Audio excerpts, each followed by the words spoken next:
DCC അധ്യക്ഷനാണ് Palode Ravi.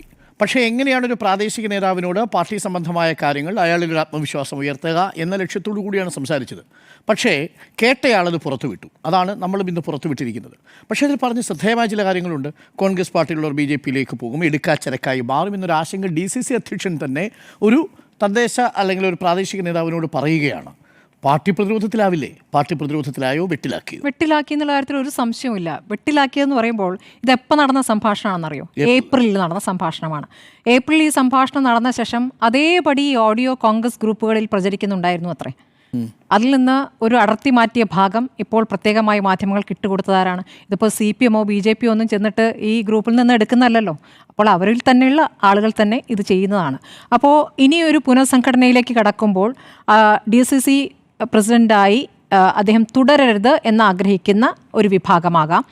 ഇനി അതല്ല, അദ്ദേഹം തെരഞ്ഞെടുപ്പിൽ മത്സരിക്കാൻ ആഗ്രഹിക്കുന്നു എന്ന് കേൾക്കുന്നു. അദ്ദേഹം 2 സീറ്റ് 2 ഇടങ്ങളിൽ വാമനപുരമോ നെടുമങ്ങാടോ ഒക്കെ സ്ഥാനാർത്ഥിയാകാൻ ആഗ്രഹിക്കുന്ന ആളാണെന്ന് കേൾക്കുന്നു. അങ്ങനെയാണെങ്കിൽ ആ സാധ്യത അടയ്ക്കുക എന്ന ഉദ്ദേശത്തിലാകാം ചെയ്തിട്ടുണ്ടാവുക. പക്ഷെ എങ്ങനെയായാലും ഇതിപ്പോൾ അവസാനം പറഞ്ഞു വന്ന രൂപത്തിൽ വരുമ്പോൾ ഇവിടെ 100 സീറ്റിൽ വിജയിക്കുമെന്ന് പ്രതിപക്ഷ നേതാവ് ആവർത്തിച്ച് പറയുകയും അതിനുള്ള പ്രവർത്തനങ്ങൾ തുടങ്ങിയെന്ന് പറയുകയും ഇപ്പോൾ ഒരു പുതിയ നേതൃത്വം, യുവ നേതൃത്വം വന്ന് ഉപതെരഞ്ഞെടുപ്പുകളടക്കം നല്ല പ്രകടനം കാഴ്ചവെക്കുകയും ചെയ്യുന്ന ഒരു ഘട്ടത്തിലാണ് ഈ തരത്തിൽ ആത്മവിശ്വാസം കെടുത്തുന്ന രൂപത്തിലുള്ള ഒരു പ്രതികരണമായി ഈ ഭാഗം പുറത്തു വരുന്നത്. ഈ 100 സീറ്റ് എന്നുള്ള ആത്മവിശ്വാസം ഒരു വശത്ത് പ്രതിപക്ഷ നേതാവ് പറയുന്നു. അപ്പുറത്ത് ഭരണവിരുദ്ധ വികാരം ശക്തിപ്പെടാനാകുന്ന ഒരുപാട് വിഷയങ്ങൾ അവിടെ നിൽക്കുന്നു. പലയിടത്തുമായി സിസ്റ്റം പിഴവുകൾ ഇങ്ങനെ തുടരെ ഉണ്ടായിക്കൊണ്ടിരിക്കുന്ന ഒരു സന്ദർഭം കൂടിയാണ്. അപ്പോൾ ഈ സന്ദർഭത്തിൽ പ്രതിപക്ഷത്തെ ദുർബലപ്പെടുത്തുന്ന കാര്യങ്ങളിലേക്ക് പ്രധാനപ്പെട്ട നേതാവ്, അതായത് ഒരു ജില്ലയുടെ ചുമതലയുള്ള DCC പ്രസിഡന്റ് തന്നെ വരുന്നു എന്ന രൂപത്തിൽ വരുമ്പോൾ അത് സങ്കടകരമായ കാര്യമാണ്. പക്ഷേ നമ്മൾ ഈ സംഭാഷണത്തിൻ്റെ തുടക്ക ഭാഗം ഒന്ന് കേൾക്കണമെന്ന് തോന്നുന്നു. ആ ഭാഗം ഒന്ന് ഞാൻ കേൾപ്പിക്കാം.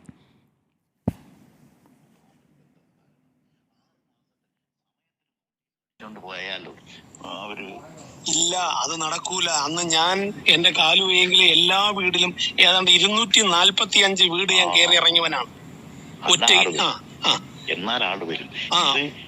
ഈ തെരഞ്ഞെടുപ്പിന് ഒരു നോട്ടീസും അടിച്ചോണ്ടൊരു സ്ഥാനാർത്ഥി വെച്ച് ചെന്നാൽ ഒരുത്തും നമുക്ക് വോട്ട് ചെയ്യില്ല. ഇല്ല, എനിക്ക് മറിച്ച് ഇപ്പോഴേ ഓരോ വീട്ടിലും ചെന്നിരുന്ന് പരാതികൾ കേട്ട് പരാതികൾക്ക് പരിഹാരം ഉണ്ടാക്കാമെന്ന് പറഞ്ഞ് വീണ്ടും ആ വീട്ടിൽ പോയി വലിയൊരു ചങ്ങാത്തം ഉണ്ടാക്കി അവരെന്തെങ്കിലും ചില കാര്യങ്ങൾ ഇങ്ങോട്ട് പറയും. ഒരുപാടുണ്ട്. നമ്മളെ ഒരു വാർഡ് മെമ്പർ എന്ന് പറയുന്നത് നസീർ അബൂബക്കറാണ്. അവൻ ആ വാർഡിൽ ഞങ്ങൾക്ക് ചെല്ലാൻ വളരെ ബുദ്ധിമുട്ടായിരുന്നു. അവനെയും കൂടെ കൊണ്ടു ചെന്ന് കഴിഞ്ഞാൽ അവൻ ആളെ ചീത്ത വിളിക്കുന്ന ഒരു രംഗമായിരുന്നു. അതെല്ലാം സാന്ത്വനപ്പെടുത്തി എല്ലാരെയും, നിങ്ങൾക്ക് ബുദ്ധിമുട്ടുണ്ടായ അദ്ദേഹത്തിന്റെ ആരോഗ്യസ്ഥിതി അനുസരിച്ചായിരിക്കും നിങ്ങൾക്ക് കാര്യങ്ങൾ നടക്കാൻ പാർട്ടി നോക്കും. ഇനി പാർട്ടി ഇവിടെ ആനുകൂല്യം തന്നെ പാർട്ടി കമ്മിറ്റി ചർച്ച ചെയ്ത് നിങ്ങൾക്ക് പ്രയോറിറ്റി അനുസരിച്ച് ഞങ്ങൾ തരാൻ തയ്യാറാണ്. നിങ്ങൾ പാർട്ടിയെ ജയിപ്പിക്കൂ എന്നാണ് ഞാൻ പറഞ്ഞത്. അല്ലാതെ ഒരു മെമ്പർ എന്നുള്ള രീതിയിൽ വ്യക്തിപരമായി നമ്മൾ തരൂല ഇനി. അപ്പൊ അങ്ങനെയൊക്കെ പറഞ്ഞു. അതുപോലെ തന്നെ ഞങ്ങൾക്ക് ഒരു പരാതി ഉള്ളത്, നമ്മുടെ എന്നല്ല, ഞങ്ങളുടെ ഭാഗത്തു കൂടെ നിൽക്കുന്ന കുറച്ച് പയ്യന്മാരുടെ ലിസ്റ്റ് ജവഹറിന്റെ കോർ കമ്മിറ്റി അംഗീകരിച്ചു കൊടുത്തിട്ടുണ്ട്. ജവഹർ ഇന്നേ വരെ ശരി, ഇത്ര മതിയെന്ന് എനിക്ക് തോന്നും. കാരണം അദ്ദേഹം തുടക്കത്തിൽ പറയുന്നത് കണ്ടല്ലോ, നമ്മൾ ഓരോ വീട്ടിലും ചെന്ന് അവരോട് ബന്ധം സ്ഥാപിച്ച് അവരുടെ പ്രശ്നങ്ങൾ കേട്ട് അത് പരിഹരിച്ച് കൊടുത്ത് വേണം എന്ന് പറഞ്ഞു തുടങ്ങുന്ന സംഭാഷണമാണ്. ഈ അങ്ങോട്ട് സംസാരിക്കുന്ന ആളുണ്ടല്ലോ, അദ്ദേഹം 245 വീട് കയറിയിട്ടുണ്ട്, ബാക്കിയുള്ളവരൊക്കെ പോക്കാണെന്നാണ് അദ്ദേഹം പറയുന്നത്. ഈ തരത്തിൽ അങ്ങോട്ടും ഇങ്ങോട്ടും പാറ വയ്ക്കുന്ന ഒരു സംഘവുമായിട്ടാണ് അദ്ദേഹം, ജില്ലയുടെ ചുമതലയുള്ള നേതാവ്, ഫോണിൽ സംസാരിക്കുന്നത്. ഇതിൽ നിന്നും കോൺഗ്രസ് പഠിക്കേണ്ട പാഠം എന്താണ്? നല്ല അടുപ്പമുണ്ടെന്ന് കരുതുന്ന നേതാക്കളോടും ഫോണിൽ സംസാരിച്ച് മനസ്സ് തുറക്കരുത്, ഒരു ഉപദേശം കൊടുക്കരുത്. അതിൻ്റെ ഒരു ഭാഗം മാത്രം പുറത്തുപോയി പാർട്ടിക്ക് പ്രതിരോധം ഉണ്ടാക്കും എന്നുള്ളതാണ് മനസ്സിലാക്കേണ്ടത്. കോൺഗ്രസിൻ്റെ ഒരു കൾച്ചർ അങ്ങനെയാണ്. സ്വയം വളരുക, തനിക്ക് ചുറ്റുമുള്ളവരെ വളർത്തുക, അപ്പുറത്തുള്ളവരെ ഒന്ന് തട്ടിയിട്ട് വേണം മുന്നോട്ട് പോകണ്ടെങ്കിൽ അതങ്ങനെ തട്ടിപ്പോകും. ഇതൊരു വൃത്തികെട്ട കൾച്ചറല്ല. അല്ല, അത് കോൺഗ്രസിന് എല്ലാ കാലത്തും ഉള്ളതാണ്. ഗ്രൂപ്പുകളുണ്ട്, ഗ്രൂപ്പുകളുടെ അടിസ്ഥാനത്തിൽ പ്രവർത്തിക്കുന്നുണ്ട്. പക്ഷേ അദ്ദേഹം അതിനുശേഷം ഈ പ്രതികരണം നടത്തുന്നുണ്ടല്ലോ. അദ്ദേഹം ചോദിച്ചതിന് ശേഷം അദ്ദേഹം പറയുന്നുണ്ട്, ഞാൻ UDF അധികാരത്തിലെത്തിയ മുഴുവൻ സീനിയേഴ്സും ടീമായി പ്രവർത്തിക്കാൻ ആഗ്രഹിക്കുന്നതാണ്. 14 നിയോജക മണ്ഡലങ്ങൾ, പഞ്ചായത്തുകൾക്ക്, തിരുവനന്തപുരം കോർപ്പറേഷൻ എങ്ങനെ പ്രവർത്തിച്ചു, പാർലമെന്റ് തെരഞ്ഞെടുപ്പിൽ 101 വാർഡുകൾ 12 സെക്ടറുകളായി തിരിച്ച് സീനിയർ നേതാക്കൾ പ്രവർത്തിച്ചു, തിരുവനന്തപുരം ജില്ല എന്നും അവിടെ വിജയിച്ചിട്ടുണ്ട്.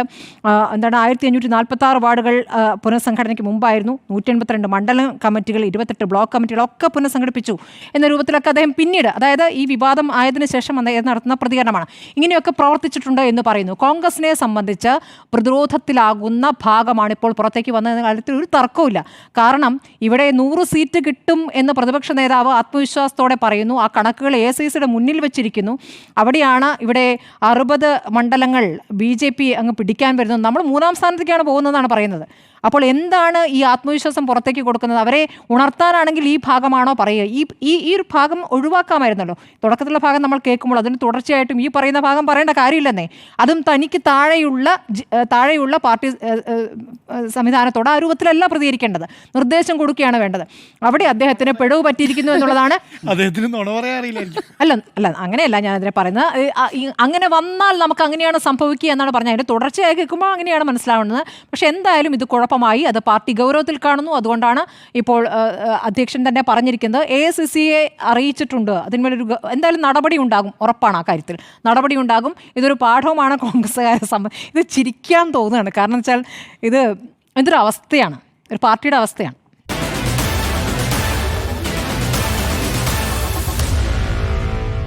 Meet the editors.